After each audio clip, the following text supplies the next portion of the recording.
Tidak terasa, kita sudah berada di penghujung tahun 2021. Sebentar lagi kita akan masuk tahun 2022.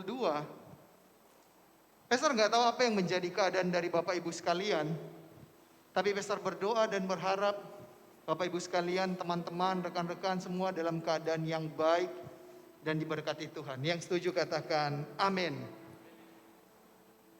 Bulan ini kita masih ada di dalam bulan, yaitu kalau bulan lalu kita bicara tentang buah-buah roh dan karakter. Tapi bulan ini kita berbicara tentang buah jiwa-jiwa. Amin. Dan kita ada di minggu ketiga. Pastor juga mendorong Bapak Ibu sekalian untuk bisa menonton di YouTube khotbah dari Pastor Niko. Untuk bulan November kita bisa pulang setelah ibadah bisa lihat hal tersebut. Dan saat ini Pastor akan sharing dan kombinasi dengan beberapa hal tentang heart for saving the lost. Hati untuk orang-orang yang terhilang. Amin. Makanya dari awal bulan ini, berapa banyak yang sudah mengisi kartu doa untuk saudara rekan kita yang akan didoakan, bisa lambaikan tangan yang sudah mengisi. Wow, luar biasa. Yang belum, nanti ambil formnya untuk bisa menulis, kita terus mendoakan. Dan firman Tuhan di dalam Yohanes 3 ayat 16 berkata, sama-sama kita baca dengan keras, 2, 3. Karena begitu besar kasih Allah akan dunia ini, sehingga ia mengaruniakan anaknya yang tunggal, supaya setiap orang yang percaya kepadanya tidak binasa, melainkan beroleh hidup yang kekal.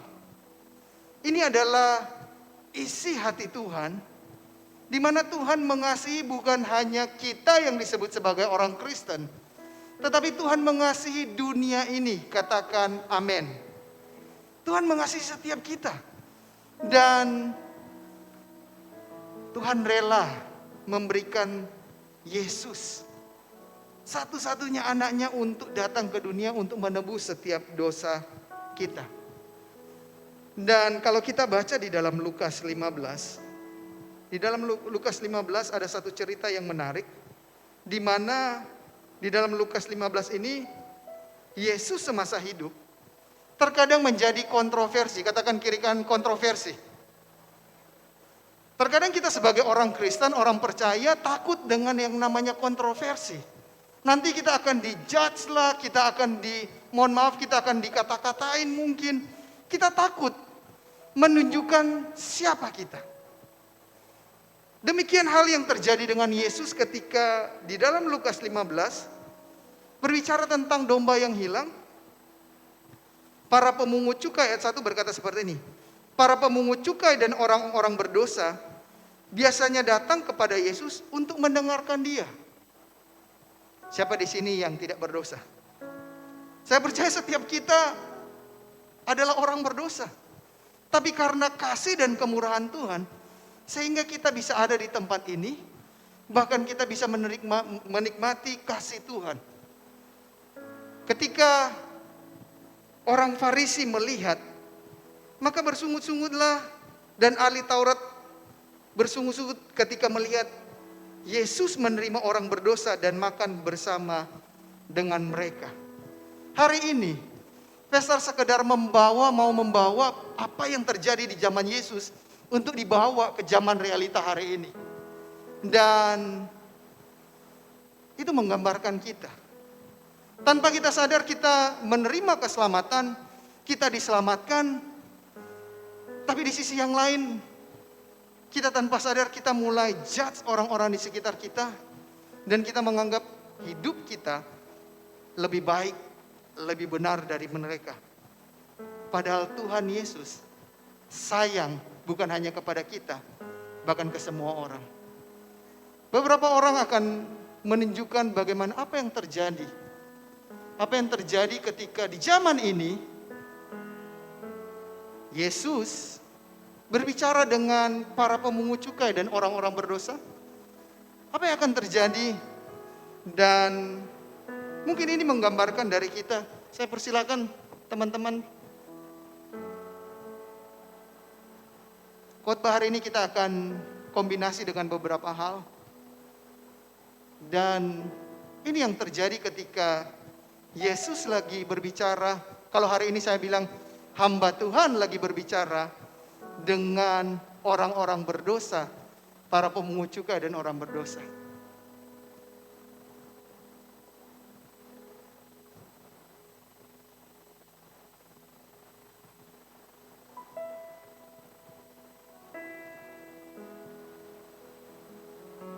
Hah? Ia menerima orang-orang berdosa dan makan bersama-sama dengan mereka. Pendeta macam apa dia itu?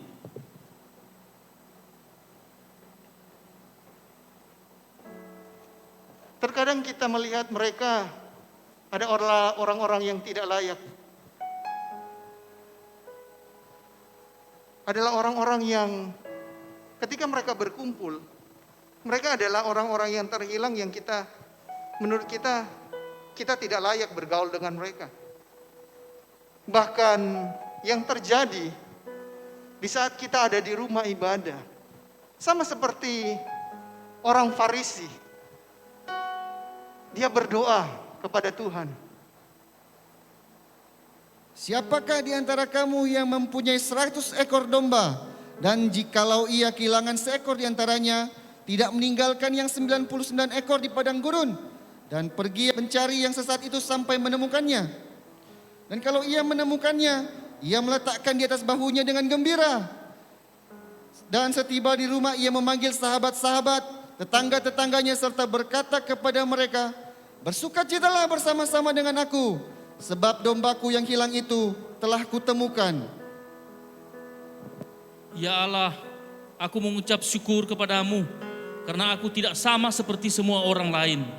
Bukan perampok, bukan orang lalim, bukan pesina, dan bukan juga seperti pemungut cukai ini. Aku berpuasa 2 kali seminggu. Aku memberikan 1/10 dari segala penghasilanku. Tuhan, ampunilah aku orang berdosa.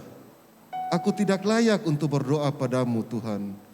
Kiranya Engkau mengampuni segala dosaku, dan kiranya memberikan petunjuk agar aku dan keluargaku, juga sahabat-sahabatku bisa mengenal Engkau dan bisa tahu kebenaran tentang-Mu.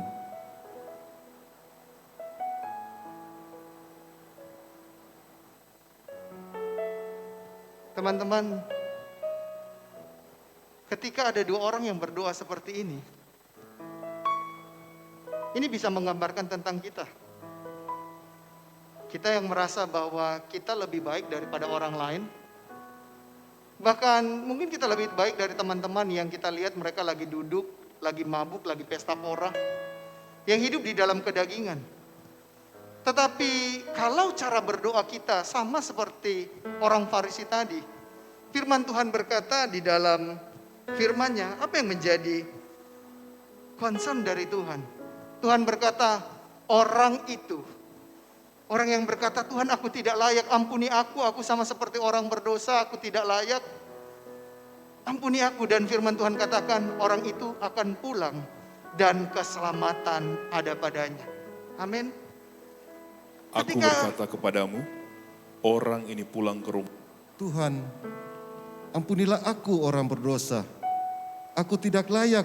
Aku berkata kepadamu, orang ini pulang ke rumahnya sebagai orang yang dibenarkan Allah, dan orang lain itu tidak. Sebab barang siapa meninggikan diri, ia akan direndahkan, dan barang siapa merendahkan diri, ia akan ditinggikan. Setiap kita yang diselamatkan, ketika kita merasa bahwa cukup saya saja yang diselamatkan, orang lain gak perlu. Cukup saya Tuhan yang Tuhan berkati, tapi orang lain gak perlu. Tanpa sadar kita sama seperti orang Farisi tadi yang berdoa, Tuhan, aku bersyukur aku bukan seperti orang berdosa, bukan seorang pemfitnah, bukan orang yang berzina, bahkan bukan seperti pemungut cukai itu. Itu yang kita katakan kepada Tuhan. Tetapi justru firman Tuhan katakan, barang siapa meninggikan dirinya, maka dia akan direndahkan. Hari ini adalah waktu yang terbaik untuk kita merenung bicara tentang jiwa-jiwa yang hilang. Sudahkah kita mengambil bagian untuk mulai berdoa, teman, saudara, bahkan keluarga kita atau pasangan kita yang masih terhilang? Kalau kita sudah mulai ambil bagian itu, puji Tuhan. Tapi kalau kita merasa, kayaknya nggak layak saya berdoa untuk dia. Dia begitu menyakiti aku. Apa yang dia lakukan, pastor sih nggak tahu. Bagaimana saya begitu terluka. Tetapi firman Tuhan katakan, ketika kita berdoa, ketika ada orang yang diselamatkan, maka itu yang Tuhan inginkan untuk kita lakukan. Yang setuju katakan, amin. Berbicara tentang mencari yang hilang, yaitu paradigma bahwa satu yang hilang, itu sama berharga dengan 99 yang lain. Saya sempat berdiskusi dengan istri dan teman-teman. Satu yang hilang, kenapa satu itu bisa hilang di antara kawanan domba? Karena yang satu memilih untuk berjalan sesuai dengan kehendak dan maunya sendiri. Hari-hari ini akan begitu banyak orang terhilang ketika dia memilih untuk berjalan dengan kemauan dan kehendaknya sendiri. Bahkan hidup di dalam kedangingan, itu yang akan membuat orang itu terhilang. Tetapi Lukas 15 ayat 4 berkata, siapakah di antara kamu yang mempunyai 100 ekor domba, dan jikalau ia kehilangan seekor di antaranya, tidak meninggalkan yang 99 ekor di padang gurun, dan pergi mencari yang sesat itu, sampai ia menemukannya. Mungkin kita berpikir, saya nggak mau Tuhan. Tapi Tuhan mau untuk kita lakukan itu. Saya nggak nyaman Tuhan untuk berbicara, untuk menyampaikan kabar baik. Tapi Tuhan mau untuk kita lakukan itu. Kalau kita sudah menerima kasih karunia, bahkan keselamatan dari Tuhan, biarlah keselamatan dan kasih karunia yang kita terima, kita bagikan juga ke orang lain. Yang setuju katakan amin. Bahkan Roma 10 ayat 13 sampai 15 berkata, sebab barang siapa yang berseru kepada nama Tuhan akan diselamatkan. Tetapi bagaimana mereka dapat berseru kepada namanya jika mereka tidak percaya kepada dia? Bagaimana mereka dapat percaya kepada dia jika mereka tidak mendengar tentang dia? Dan bagaimana mereka mendengar tentang dia jika tidak ada yang memberitakannya? Setiap kita dipanggil, amanat agung. Waktu sebelum Tuhan Yesus naik ke sorga, Tuhan Yesus memberikan satu pesan, amanat agung, yaitu pergi, jadikanlah semua bangsa muridku. Baptislah mereka, puji Tuhan kemarin gereja ini ada 6 orang yang menyerahkan diri untuk dibaptis. Yuk beri kemuliaan buat Tuhan. Ada orang-orang yang dijamah oleh Tuhan, dijangkau oleh Tuhan untuk menyerahkan hidupnya, sungguh-sungguh percaya kepada Tuhan. Dan pastor mau katakan bahwa ketika hidup kita diserahkan kepada Tuhan, apa yang terjadi? Perintah Tuhan adalah menyelesaikan amanat agung. Jangan puas kalau hanya kita yang diselamatkan. Sebab Tuhan menginginkan kita menyelamatkan jiwa-jiwa yang terhilang. Saving the lost with any cost.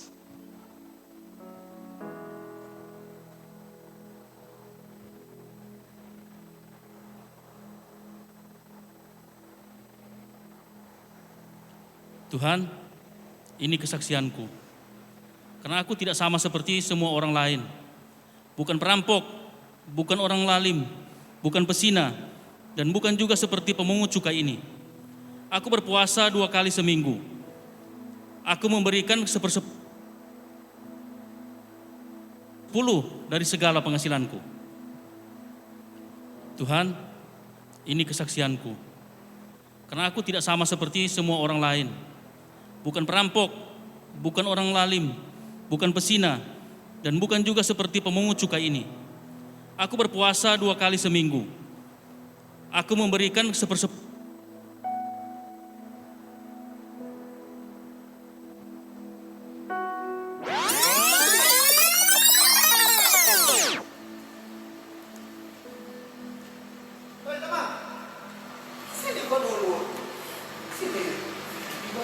Ya, untuk rambut aku. Sudah melengkar, sudah kerja dia. Bantu akang kayak dulu. Terus tunggu. Angka itu orang sudah betapa muda apa ini. Iya dah, orang tunggu sini.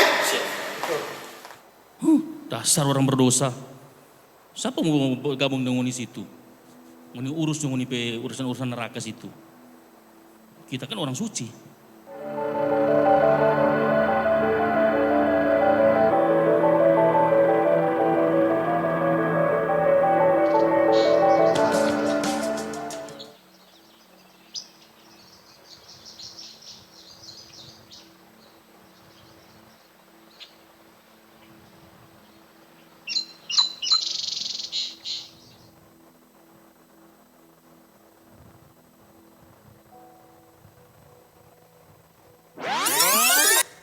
Anakku, aku sangat sedih ketika ada yang meninggal dan belum menerima keselamatan.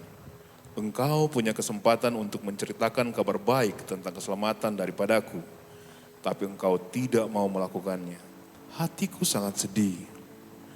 Engkau tidak memperingatkan dia atau tidak berkata apa-apa untuk memperingatkan orang jahat itu dari hidupnya yang jahat, supaya ia tetap hidup. Orang jahat itu akan mati dalam kesalahannya. Tetapi aku akan menuntut pertanggungjawab atas nyawanya daripadamu. Jikalau engkau memperingatkan orang jahat itu dan ia tidak berbalik dari kejahatannya dan dari hidupnya yang jahat, ia akan mati dalam kesalahannya. Tetapi engkau telah menyelamatkan nyawanya.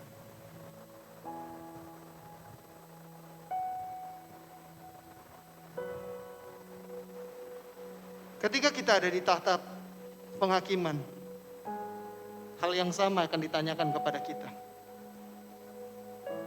Apakah engkau sudah berbicara menyampaikan kabar baik kepada Firman, kepada Stanley?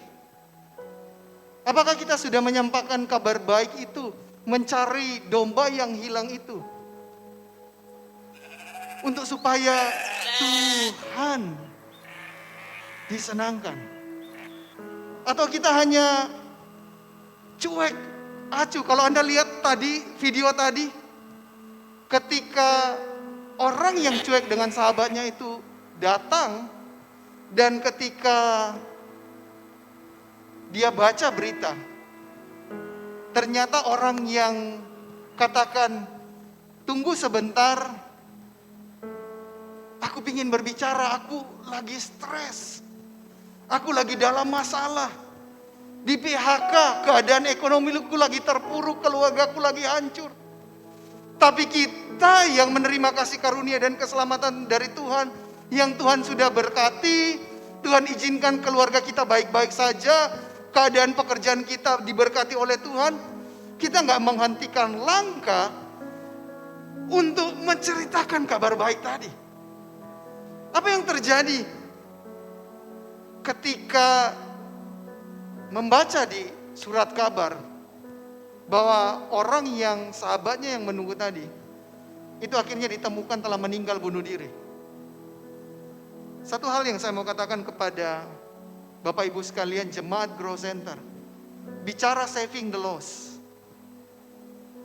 itu berbicara tentang kerelaan hati kita untuk menyampaikan kabar baik buat orang di sekitar kita. Yeskiel tadi firman Tuhan katakan bahwa ketika ada orang yang berbuat jahat dan kita melihat dan kita tidak menegurnya, maka Tuhan akan minta pertanggungjawaban dari kita. Suka atau tidak suka, Tuhan akan minta pertanggungjawab dari kita. Tuhan akan tanya, Carlo, sudahkah engkau menyampaikan kabar baik? Steffi, sudahkah engkau menyampaikan kabar baik? Gladys, sudahkah engkau menyampaikan kabar baik kepada saudaramu? Itu yang Tuhan tunggu. Itu yang Tuhan mau. Kalau kita hanya nyaman, merasa aman dengan keadaan kita, jangan kaget kalau satu waktu Tuhan akan bertanya kepada kita. Yang menjadi pertanyaan besar yang kita boleh renungkan hari ini. Siapkah kita menjawab pertanyaan Tuhan tersebut? Makanya saya kembali ke Roma, di kitab Roma 10 yang berkata bahwa tetapi bagaimana mereka berseru kepadanya jika mereka tidak percaya kepada Dia. Bagaimana mereka dapat percaya kepada Dia jika mereka tidak mendengar tentang Dia? Dan bagaimana mereka mendengar tentang Dia jika tidak ada yang memberitakannya? Dan bagaimana mereka dapat memberitakannya jika mereka tidak diutus? Seperti ada tertulis, betapa indahnya kedatangan mereka yang membawa kabar baik. Mari kita beri tepuk tangan sama-sama. Setiap kedatangan kita dinanti-nantikan oleh begitu banyak orang. Setiap kedatangan kita itu membuat bukan hanya kita saja yang datang, tetapi surga berjalan bersama-sama dengan kita ketika kita menyampaikan kabar baik. Sebab setiap Bapak Ibu sekalian, Anda adalah duta-duta besar kerajaan surga yang Tuhan tempatkan untuk menyelamatkan yang hilang di dunia kerja, di dunia bisnis, di rumah sakit, di sekolah, dimanapun Tuhan tempatkan engkau. Ceritakan kabar baik bahwa Tuhan Yesus mengasihi mereka. Dan berbicara tentang heart for saving the lost, yang terhilang itu berharga. Katakan sama-sama, katakan yang terhilang itu berharga. Ketika engkau lihat ada yang mabuk di dekat rumahmu, ketika engkau lihat ada keluarga yang lagi bertengkar, mereka jauh dari Tuhan, apakah kita punya hati untuk melihat mereka itu berharga? Atau justru kita katakan kepada mereka, urusan kalian, masalah masuk neraka itu urusan kalian, yang penting saya sudah diselamatkan. Kita harus lihat bahwa yang terhilang itu adalah berharga. Hal yang kedua saya tutup dengan ini, bahwa Tuhan mau kita menyelamatkan yang terhilang. Katakan, Tuhan mau. Tuhan mau. Bukan hanya engkau baik, engkau benar, bukan hanya karena engkau datang beribadah, melayani, bahkan berpuasa, memberikan perpuluhan, itu semua baik. Tapi di atas dari semuanya, Tuhan mau setiap kita menghasilkan jiwa-jiwa. Setiap kita menghasilkan jiwa-jiwa. Karena itu menyenangkan hati Tuhan. Dan yang ketiga, yang terakhir adalah biarlah kita memberikan diri menyampaikan kabar baik. Katakan kiri kanan, menyampaikan kabar baik. Saudara, yuk tutup mata sebentar. Kita sama-sama akan merenung kebaikan Tuhan. Tapi di sisi yang lain, coba tanya, apakah selama ini kita, yang penting hanya kita sudah diselamatkan? Apakah yang penting keluarga saya baik-baik saja? Yang penting bisnis dan usaha saya berjalan lancar? Ataukah ada satu panggilan yang lebih tinggi dari itu semua? Orabashikia namaya rabaya rabaya rabaya rabaya rabashikia. Orabaya overwhelming, never-ending, reckless love of God. Oh, He chases me down, fight till I fall, leave the 99, and I couldn't earn it, and I don't deserve it. Still, you give yourself away. Oh, the overwhelming,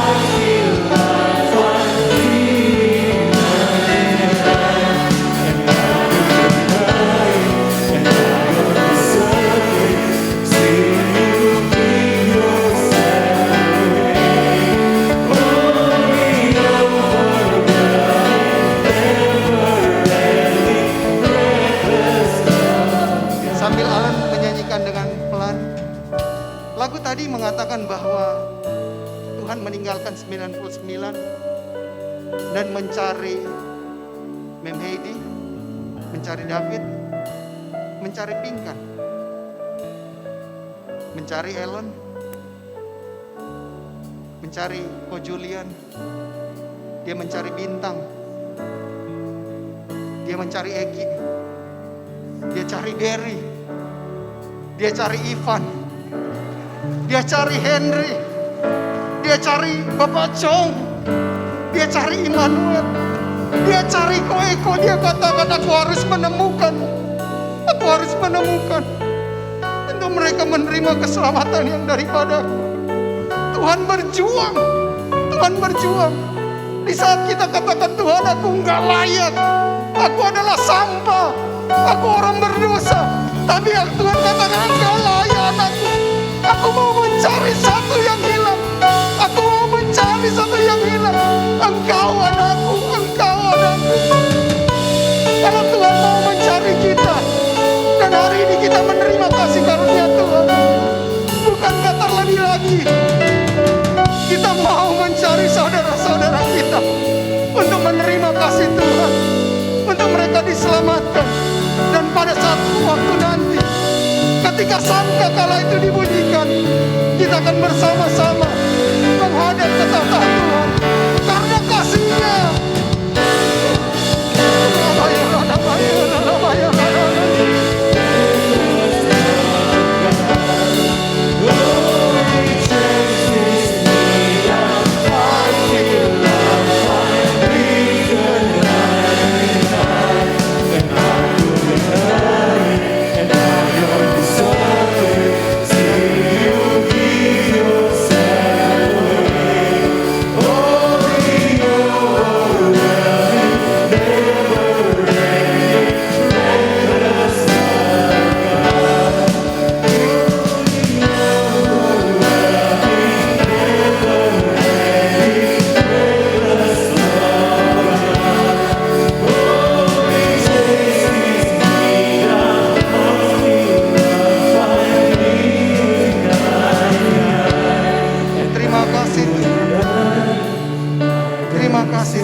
Taruh hatimu bagi kami Tuhan, untuk melihat yang terhilang itu berharga,